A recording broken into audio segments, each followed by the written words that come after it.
So I'd like to invite our three students to the stage. The stage is yours. The next half hour, I think we've got half hour, will be a fireside chat about AI, sustainable development, why a new journal, and why human-centric AI. Our three students, the stage is yours.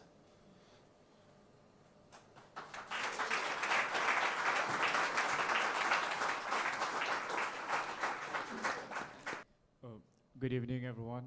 My name is Dishanan, and I come from Mauritius, and it's been a pleasure to be here among the panelist members. And I'm here at AIMS for the master's program in AI. Thank you so much.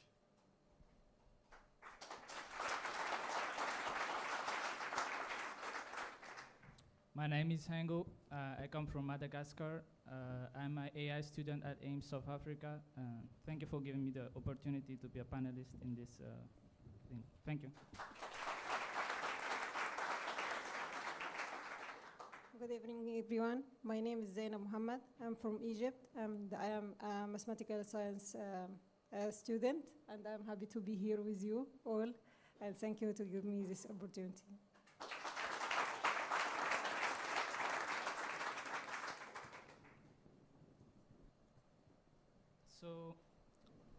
So there's a term that keeps popping up when we talk about ethical questions and AI. It's the term human-centered AI. What is human-centered AI? That is the first question. Okay, thanks. Thanks very much. I think it's become a very sort of hot topic, human-centric AI, and I think there's a lot of lip service paid to human-centric AI from also big tech companies. So the basic idea is that AI should be at the service of humanity and not directing us or taking away our agency from us. However, I think that the lip service is sometimes a little superficial, and I think we need to be very careful in trying to dig a little deeper into our understanding of what we mean by human-centric AI and the ways in which agency might be taken away from us. There's this idea of AI subtly de-skilling us. And the example of Google Maps, if you use the app, is perhaps one that brings out the subtleties of this question, in the sense that those who use Google Maps, and I use it quite a bit, it's amazing. It can really help you find the way to where you want to go very quickly. However, if we use it blindly, we are in danger of losing our understanding of geography, or how to find your own way. And if you find yourself without an understanding of that, you may be actually in difficulties that you might not have foreseen. So the idea that we can just hand over control to an AI system is, I think, a very dangerous one. And we need to continually reevaluate, is this system really enabling us to be more informed and more effective? And my argument that I would like to make is that actually AI systems, even if they're helping us and suggesting things, they should always be educational in giving us an understanding of why. And if I can add a little bit to that. So there is a lot of hype around AI and how you can use AI to essentially automate decision-making about humans. And we have seen AI being used in very, very sensitive contexts and domains of application where, for instance, you have data about families and someone is making decisions as to whether a child should be taken out of a family based on the outcome of an algorithm. So it's very important that we keep the human in the loop, or we find ways to safeguard individual communities and not just blindly use the outcomes of algorithms without understanding what it is that they're saying to us. But there is a big emphasis from big tech companies. Obviously, they're the ones that are driving currently the agenda on using AI techniques, but we still need to be very careful. We're talking about humans being affected by the decisions of automatic systems in some cases we don't always understand why they're making the decisions that they are. All right, thank you. First of all, I would really like to congratulate Professor John and Professor Maria for the launch and aims for the launch of this journal. So my question is, why is it important to put policy, position and research papers on the same platform? Shall I pick this up? So for us, it's really important to have a platform that will allow policymakers, researchers, people from industry to be presenting their work. And this is because, as I said, as we said during the launch, this has to be truly an interdisciplinary and collaborative effort. We as technologists, and I'm talking to a room full of people that will be making the next steps in AI, you will be the ones that you will be progressing the techniques. If you're a technologist, you cannot just work out what the solution to a problem is going to be. We need to be able to understand what will be the implications, potentially from a society point of view, or if you're working, hypothetically speaking, on an application for a financial market, the implications on economics or on other aspects. So policymakers need to be part of this conversation. Equally, they cannot develop policies, frameworks, legal regulations. They cannot do that without working with us as technologists, because they don't understand how the technologies work and how they can be used for good, but also how they can be used for perhaps how they can have negative consequences. So it's very important that we have this platform that is accessible for all. And then you bring businesses into this, and industry, because they are the ones that are making the profit from the use of such technologies. We are the subjects, typically, of these technologies. We want to make sure that they understand that they have, if you like, an obligation to not just go for profit, but look at the use of technologies for improvements in society, not just to generate income for them. So it's very important that we essentially link all of these together, and we can have then the opportunity actually to have a true debate where people can be honest, we can challenge each other, and we can improve our understanding and make progress together, not separately. What about equity? What about equity? What about equity? Not everyone speaks English. What are your thoughts on inclusion in science communication? And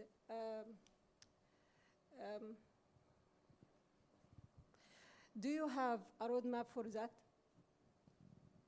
Yeah, so I mean, firstly, you know, I think we've been very neglectful of diversity in that respect. Obviously, you know, I'm English, so it's easy for me to speak English. I'm always amazed how well everybody speaks English. You know, if you think about that aspect, it has become a lingua franca. But I think now with AI, we actually have the opportunity to redress that balance. We have the opportunity to give people access to information in a much more suitable form for different, obviously, languages, but also different cultures. I think we need, one of the aims of this journal is to be a forum within which different viewpoints, different languages, but also different cultural viewpoints can be expressed in a way that makes them accessible to other. It's all about communication. You know, I don't think people want to understand. It's not that they don't want to understand, but I think the problem is that they don't have the opportunity to see a different viewpoint. And I think those are the things we need to encourage and provide the forum for those different viewpoints and different experiences to be presented. And I think that, you know, goes right down to finding solutions for particular problems.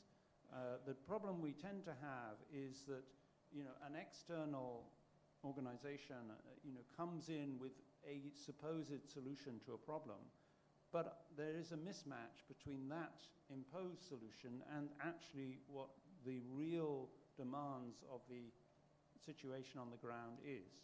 We need to have that situation on the ground propose the actual framing of that solution and the actual development of the techniques that will address that demand, if you like, or that requirement more precisely.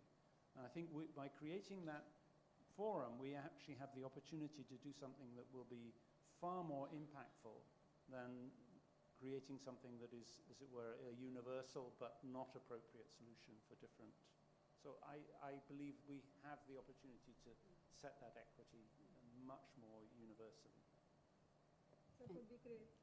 And if I can add to that, John, when he presented the journal, he did mention that this is a multilingual kind of forum. That's what we want it to be. A lot of people speak English. I'm not a native speaker of English myself, but a lot of people don't. So we want to make sure that we have a vehicle where people that don't speak English can still submit their papers. We can get them translated into English or other languages. And if you think about this from an AI kind of machine translation point of view, what we could create is an amazing corpus based on the articles that are going to be submitted in different languages. And again, you can enable people from different backgrounds whose mother language is not English, or they don't speak English as a second language or a third or a fourth language for some, to be able to have access to these papers and read about policy effort here in Africa or policy effort in South America, which has been written in a different language than English. So the potential is there, and that's why we want all of you to be part of this. So you mentioned the goals of the journal in your presentation. I would like to ask, what are your future plans to achieve those goals? Yeah. So, as I say, we're going to promote the journal in terms of, okay, so the startup phase of a journal is always tricky, because until you get an impact factor published, you're sort of an unknown. So it has to be initially a grassroots. And then after about 3 years, the impact factor starts to be released. I said, let's just go it alone. And it was it is a moment where you have to risk, because you actually, from the point of view of young academics, having a zero impact factor is actually a problem. In terms of promotion, in terms of positions and so on, publishing in a journal that is not registered with an impact factor can be. So we're looking to kind of encourage people to take a risk with us. And this happened with JMLR, and then JMLR now is the leading journal in the area. So we have leapfrogged over machine learning, and I believe we can do the same here. Particularly, this is a very kind of exciting and emerging area. I think we are the only journal that would be actually bringing together these different disciplines with the focus around AI. So I think we have the opportunity really to make that happen, but it's going to require continual sort of support and again encouraging people to think about special issues, high quality submissions, and to a robust refereeing system. So that's the plan. Thank you so much. During your presentation, you mentioned Nexus and how AI is contributing in terms of sustainable development goals. So my question is, what role does Nexus observatories play in monitoring progress toward the SDGs? I'm afraid I've got to answer this again, sorry. Yeah. So the observatories are under development by IRCAI. This has come out of work actually we've done in collaboration with the OECD, which is the monitoring the development of AI, and it brings together data sources from both news feeds, from academic sources of publications, GitHub projects, patents, funding of, so it brings together a huge range of information to try to map the development of AI. And this has been adopted by the OECD as a sort of portal that can enable countries to monitor how they are positioning themselves in terms of the development of AI in the global context. Now, we believe the same type of information can be brought together to monitor the Sustainable Development Goals and how they are being addressed in different regions and how they, the techniques are being developed that are appropriate. And we believe that will be actually a great help in terms of identifying, let's say, very useful directions, but also areas where more attention needs to be directed and where we can actually encourage perhaps funding agencies or donor organizations to back activity in different areas of research and development. Congratulations for the first paper. Can you tell us what is it about? Okay, me again. Sorry. So the aim of the meeting was really to try to understand how AI and ethics can be integrated. And I think there is this initiative, Ethics by Design, where we think about ethics from the beginning of a project and build in an understanding of the ethical dimensions, the stakeholders, the potential impact of the AI system. But I think what we have been identifying, or if you like, kind of seeing, is that there is actually a dearth of research, a lack of research into the ethical dimensions of AI. So AI's, had an enormous amount of money thrown at it by large tech, big tech companies. The amount of, effort that's being put into developing AI systems is clearly remarkable. By comparison, there's been relatively little effort thinking about the ethics. There's been some, we've seen work on bias, on fairness, and so on. But I think there is no comprehensive research agenda that is looking at how we should conceptualize the whole of the ethics of AI systems and how we should think about the development of AI systems within an ethical context. I think part of this is that AI systems are actually challenging humanity to re-identify itself in some sense, because whereas we thought of ourselves as the intelligent beings on the planet, we're now actually being challenged by artificial intelligences that actually are outstripping us in some areas, or in many areas, I would say. And so this need, it's actually we having to reevaluate what is it to be human? What are the defining properties of a human being? And they're probably not intelligence. They're something else. So these are the questions that I think are being thrown up, but there isn't a comprehensive research community or research agenda that is addressing them. The aim of this is to say we need that and to start to map what that research agenda should be, not to provide the answers, but at least start to ask the right questions. So you already mentioned the research agenda. I would like to ask, why is it important that we define this research agenda in the context of AI research? So I think John has already touched on this. If you look at what's happening in the AI landscape right now, the agenda is mainly being driven by big corporates that have the money to throw at specific projects and specific techniques in AI that are typically aimed to deliver profit for them. And it's very important that we don't allow this single kind of view to dominate the field. We really need an interdisciplinary approach in AI, so we have to bring, again, I keep saying multi-stakeholder because this is really important.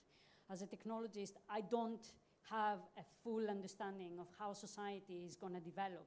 The kind of institutions that we will have to put in place if we're having these AI systems that are doing things on our behalf, they are actually doing these things much better than we are able to do, but also they are interacting with us in a way that is more conversational. They learn from us, and they can evolve beyond their original specification.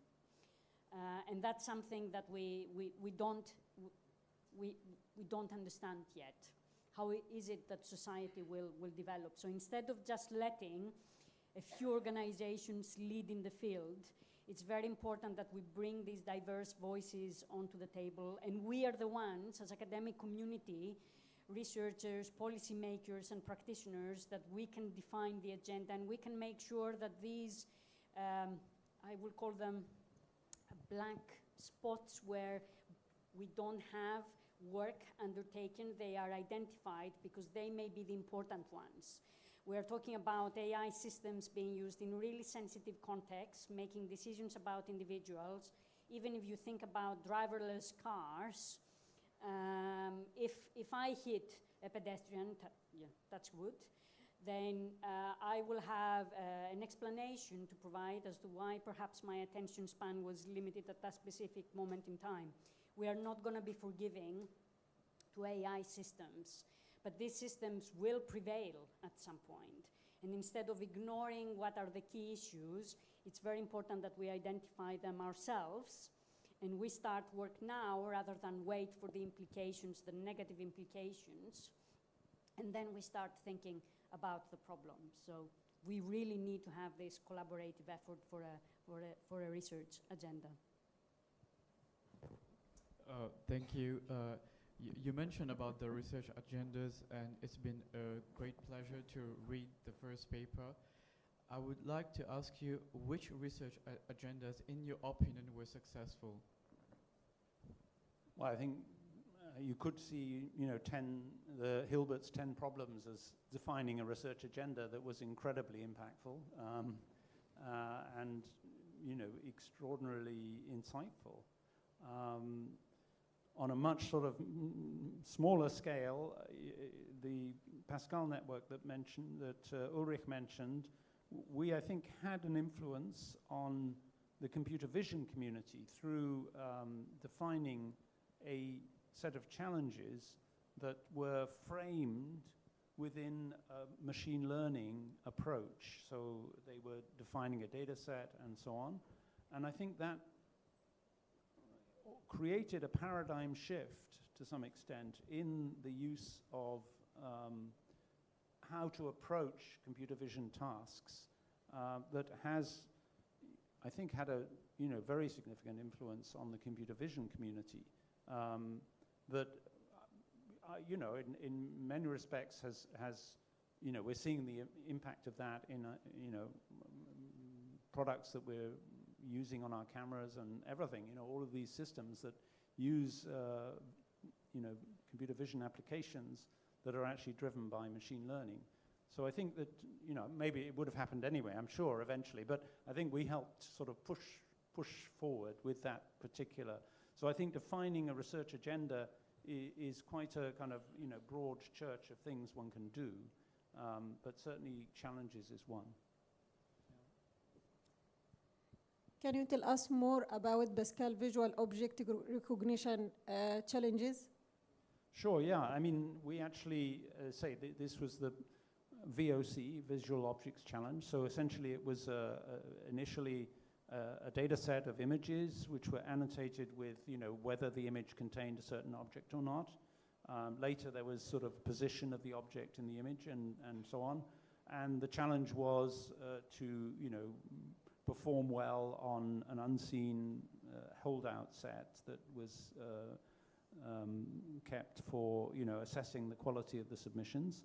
I think that the team that actually, we weren't allowed to pay the students who were doing the annotation, so it was done by funding a lot of pizza and putting it on the table, and then asking the students to, while they were eating the pizza, do the annotation. So there's quite a lot of kind of creative, let's say, use of human resources at the time. But I think the evidence actually of its impact is also the fact that the paper that was kind of advertising or sort of describing the challenge has received 20,000 citations. So there's actually, every, user of that data set has tended to cite that paper So that's an indication that 20,000 researchers have actually made use of that data set. And I remember one of the reviewers of the Pascal saying that he'd been involved in reviewing for a computer vision conference, and he said every third paper had a reference to the Visual Objects Challenge. So I think there was a definite sort of evidence of real impact. So in your paper, you were mentioning you talked about education and the interaction of learners with AI systems. So my question is, can AI contribute to improving education? Yes is the very short answer, and it can be done in a lot of different ways. AI, of course, can help with personalized learning, depending on your style of learning. It can help students that don't have access to a school immediately through the use of technology on your mobile phone, but it can also support students that have disabilities or they are neurodiverse. So AI can do a lot. And I think John gave the example of Google Maps and how we use AI, and it's important to use AI to support the development of skills and support education rather than de-skill us. But there has been a lot of negative press about AI, and this has been focused on the use of ChatGPT by students to essentially cheat. You can use ChatGPT in very creative ways to actually support learning, and we need to move away from that by just not focusing on the negatives, but actually looking as educators how these technologies can help us support the students and their learning experience.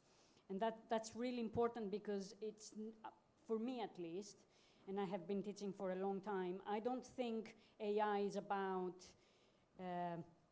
creating someone to replace me, but it's about how I can use AI to support my students.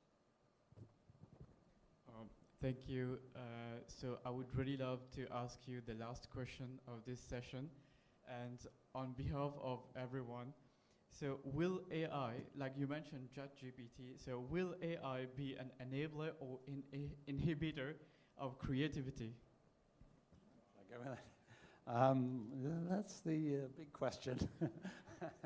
I mean, that's at the heart of this human-centric agenda. Are we actually going to create an AI that enables people to think more deeply, enables people to question, enables people to understand different viewpoints?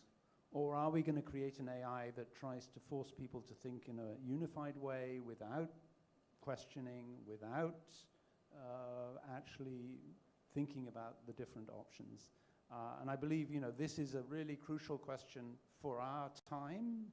And I believe, we have a responsibility to try to create a vision of how AI can be enhancing of creativity, can be a tool that will really enable people to reach a deeper understanding and an understanding both in terms of technical, let's say, but insight, but also in terms of cultural understanding of different viewpoints. And I think that is the basis of creating rapprochement, potential diffusing of conflicts. I mean, you in South Africa are past masters at that. So, what can I say? I think that that is what we should be striving for, and that is the true creativity that we can perhaps engender. Thank you so much, sir. Please, a round of applause for the two guests here. Thank you so much.